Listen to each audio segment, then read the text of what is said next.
My name is Lakshmi. I'm a journalist. I have two questions. The first one is on family planning. I was told by another Muslim friend of mine that you don't encourage family planning. Now, I'm sure probably my grandmother's generation were more than happy to produce 10, 15 children. But given the state of affairs today, I mean, how is it possible to put a stop if you don't have family planning? Sister, there are two questions. Very good questions, but long answers. First question is family planning. That she said, the sister, in my grandmother's time, produce more children, good, but now the world is changing. Let's see whether your grandmother is right or you are right. Now, in Islam, as far as family planning is concerned, family planning is a big word, but there's unanimous agreement that as far as permanent method is concerned, all the Islamic scholars, everyone agreed that it is haram. Tubectomy, vasectomy, it's prohibited. Even abortion, it's prohibited unless it is to save the life of the mother. In that case, you can do permanent method, you can do abortion. For example, the doctor tells you that the lady has heart problem, and if she conceives again, it may be danger to her life. Or if she has multiple cesarean section, 3, 4, 5, one more child will be detrimental to health, then any method is permitted. So as far as permanent method is concerned, abortion is concerned, unanimous agreement, it is haram because Quran says in Surah Anam chapter number 6 verse number 151 that kill not your children for want of sustenance. For it's Allah subhanahu wa ta'ala, Almighty God, who will give sustenance to you and your children. The message repeated in Surah Isra chapter 17 verse number 31, kill not your children for want of sustenance, for it is Allah subhanahu wa ta'ala, Almighty God, who will give sustenance to you and your children. Now here we realize, based on this verse of the Quran, killing children is prohibited. Furthermore, as far as temporary method is concerned, I being a medical doctor, as far as contraception is concerned, the most common is the copper T. And we learned in the medical college that it's a contraception. But we realize it's not a contraception, it's a contra-implantation. The ovum and the sperm has already met, they form the zygote, but it is a very early abortion. It's called as a contraception. The right technical word is contra-implantation. And if you let your imagination a bit ahead, it is nothing but an early abortion, so this too is prohibited. The difference of opinion as far as temporary method is concerned, but our beloved Prophet Muhammad, one person approached the Prophet and said that he used to do uzl, that is coitus interruptus, breaking the act and preventing the fluid of the male to enter the female's body. The Prophet was silent. Now one group of scholars said because the Prophet was silent, he permitted. The other group of scholars said because he was silent, he prohibited. Difference of opinion, but let's get back to the main reason. So as far as copper T is concerned, that too is prohibited. OC pills, oral contraceptive, it changes the physiology of the body. Allah says in the Quran in Surah Rum, chapter number 30, verse number 30, do not change the physiology of the body. And I being a medical doctor, I know there are so many complications for that.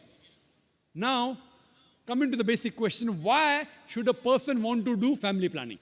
Is the basic question. Let's treat the cause.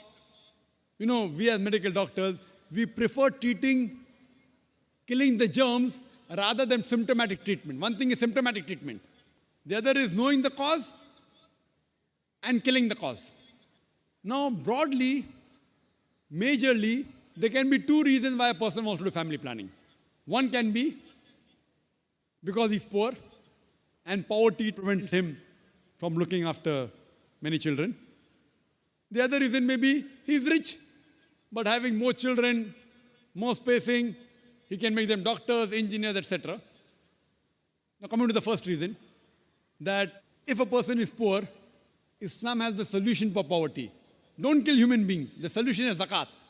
In Islam, one of the pillars of Islam is every rich Muslim who has a saving of more than the nisab level, more than 85 grams of gold, he or she should give 2.5% of that saving every lunar year in charity. If every rich human being gives a zakat, poverty will be eradicated from this world. There will not be a single human being who will die of hunger. So as far as poverty is there, the solution is zakat. It's not killing human beings. Now, second reason may be, I'm rich, I've got money, but I want to make my son a doctor. I want to make an engineer. So I give spacing. Less children, I can take care of them better. Sister, I am the fifth child of my parents. If my parents would have done family planning, I wouldn't have been here today. And do you know, sister, I am a medical doctor. You know, because today's society, the best profession they say is medical doctor, right? So am I a boon or a bane for society? Sister, fifth child of my parents. If my parents would have done family planning, I would have been here. But I gave up my profession of a doctor for a better profession that is spreading the truth. Allah says in the Quran, in Surah Fussilat, chapter 41, verse number 33, وَمَنْ أَحْسَنُ قَالًا مِمَّنْ دَعَا إِلَى اللَّهِ وَعَمِلَ صَالِحًا وَقَالَ إِنَّنِي مِنَ الْمُسْلِمِينَ. Who is better in speech than one who invites people to the Lord, to Almighty God, works righteousness and says, I am the one who submits my will to Almighty God. I chose to be a doctor because I thought it was the best profession. It is a good profession, I'm not against it. But I found a better profession. From a doctor of a body, I became a doctor of a soul. If I was a medical doctor, you wouldn't have found 10, 15,000 people here, right? You didn't come to hear a doctor of the body, you came to hear a doctor of a soul. So when I found a better profession, I changed from a doctor of a body to a doctor of a soul. So am I a boon or a bane for society? So it's a fallacy. As far as spacing is concerned, Almighty God has given a natural spacing known as lactation amenorrhea, breastfeeding. The moment you breastfeed, automatically there is spacing. But today's modern women, they don't want to breastfeed because they will lose their figure. Almighty God has given lactation amenorrhea. So now, there is a fallacy what people think, that if you have less children, you can educate them better. If you analyze and check the history of the Nobel Prize winners, all of them were not the single child. Many were second child, third child, fourth child, fifth child. They were Nobel Prize winners. They were intelligent. So it is a misunderstanding. That's the reason the Quran in Surah Anam chapter 6 verse 151 and Surah Isra chapter 17 verse 31, it sounds similar. The first verse, Surah Anam chapter 6 verse 151 says, kill not your children for want of sustenance, for it is Allah subhanahu wa ta'ala Almighty God who will give sustenance to you and your child. This verse is referring to the poor people. That if they have one more child, even I will die and my children will die. The next verse of Surah Isra chapter 17 verse 31, the order is reversed. Kill not your children for want of sustenance, for it is Almighty God who will give sustenance to a child and you. Why is the order reversed? Second verse refers to the rich people. Don't worry, if he has more children, he will not die. He is worried about his children. So God says he will take care of your children as well as you. And now we realize, sister, that if you go to America, they encourage population. And the children wear a t-shirt, I am my father's tax saver. The more children you have, the less tax you pay. Same in Canada, same in Australia. In India, it's opposite. Hum do, hamare do. एक के बाद अभी नहीं, दो के बाद कभी नहीं. It is a problem with Indian government. You know, China has the maximum population. India number 2. Do you know, sister, today, the two superpower in future, which countries are they? China and India. Why? Because of population. So grandmother is correct. The more population you have, the chances of the country to improve.